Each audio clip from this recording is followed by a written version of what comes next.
नमस्कार, मैं डॉक्टर आशाराम भार्गव। आज हम हिंदी उपन्यास के उद्भव और विकास की चर्चा करेंगे। भाग 1 में हमने भारतेंदु युगीन उपन्यासों की चर्चा की। भाग 2 में हमने द्विवेदी युग के उपन्यासों की चर्चा की। इस भाग 3 में हम प्रेमचंद युग के उपन्यासों की चर्चा करेंगे।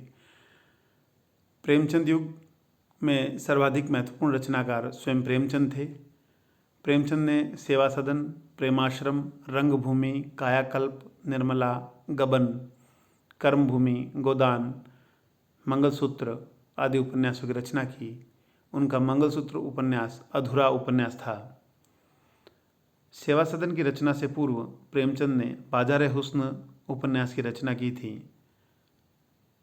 इसी बाजार हुस्न का अनुवाद उन्होंने सेवा सदन उपन्यास के रूप में किया। सेवा सदन उपन्यास दहेज की समस्या पर आधारित उपन्यास है।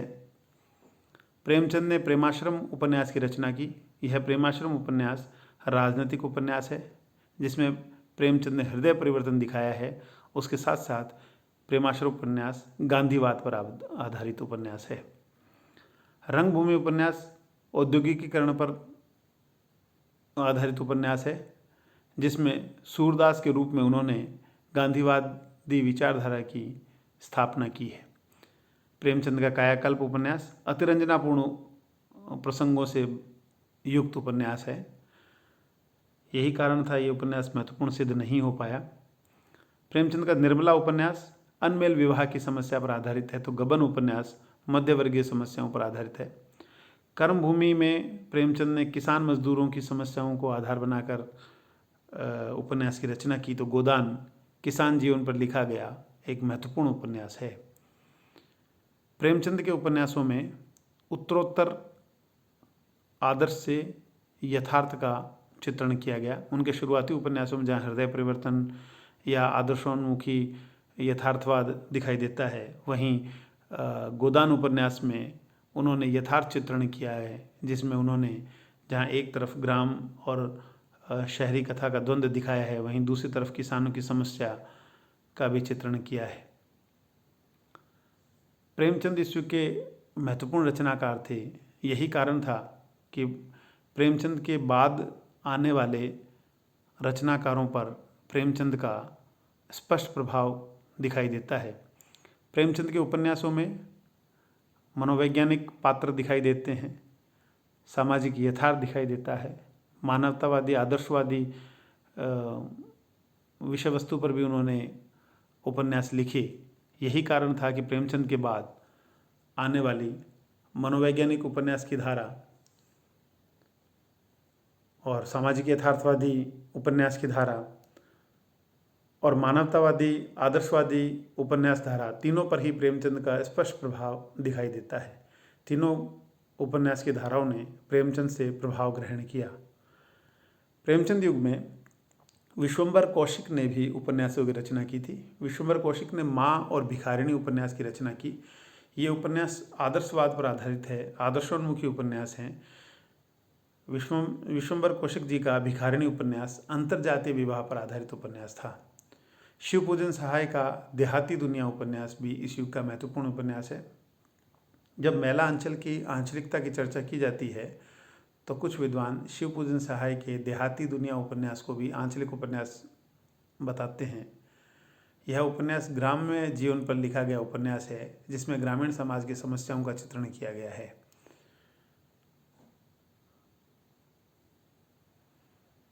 प्रेमचंद युग में चंडी प्रसाद हृदयेश ने मंगल प्रभात और मनोरमा उपन्यासों की रचना की।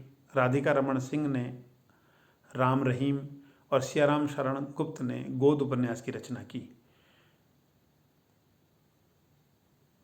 प्रेमचंद युग में वृंदावनलाल वर्मा ने गढ़कुंडार, विराटा की पद्मिनी और चतुरसेन शास्त्री ने व्यभिचार और आत्मदाह जैसे उपन्यासों की रचना की। वृंदावनलाल वर्मा के उपन्यास ऐतिहासिक उपन्यास थे।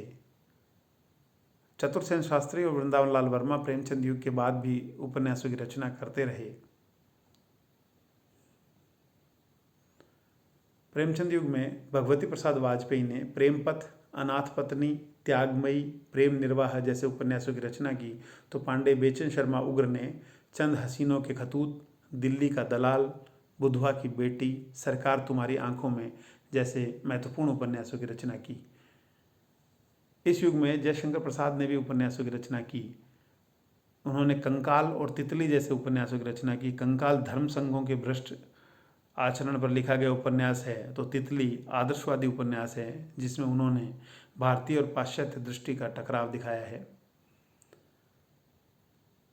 जैनेन्द्र ने प्रेमचंद युग में उपन्यास रचना शुरू कर दी थी। उनका परख और सुनीता उपन्यास महत्वपूर्ण उपन्यास थे, जहाँ परख में उन्होंने किशोरावस्था के उत्थान और प्रेम का चित्रण किया है, वहीं सुनीता में उन्होंने रोमांस, यथार्थ और संवादहीनता का चित्रण किया है।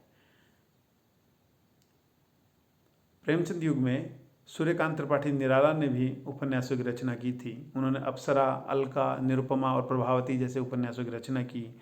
उनका अप्सरा उपन्यास वेश्या की कन्या के प्रेम विवाह से संबंधित उपन्यास है, तो अलका में पति पत्नी के पुनर्मिलन की समस्या को आधार बनाकर लिखा गया उपन्यास है। इस प्रकार हम देखते हैं कि प्रेमचंद युग में लिखे गए उपन्यासों की विषय वस्तु सामाजिक है, आदर्शोन्मुखी है, ऐतिहासिक है। इसके साथ साथ ग्रामीण पृष्ठभूमि पर भी साहित्य रचना शुरू हो चुकी थी। प्रेमचंद युग हिंदी उपन्यास के लिए एक महत्वपूर्ण युग था। जिस प्रकार हिंदी नाटक में जयशंकर प्रसाद, हिंदी आलोचना में रामचंद्र शुक्ल का योगदान है, उसी प्रकार इस युग में प्रेमचंद का महत्वपूर्ण योगदान था। आने वाले उपन्यास की विषय वस्तु, उनकी चिंतन धारा को प्रेमचंद के उपन्यासों ने प्रभावित किया, और आज भी प्रेमचंद के बहुत सारे उपन्यास महत्वपूर्ण और सामयिक सिद्ध होते हैं। प्रेमचंद की दृष्टि का उनके परवर्ती उपन्यासकारों पर क्या प्रभाव पड़ा, इसकी चर्चा हम भाग 4 में प्रेमचंदोत्तर उपन्यासों पर करेंगे। धन्यवाद।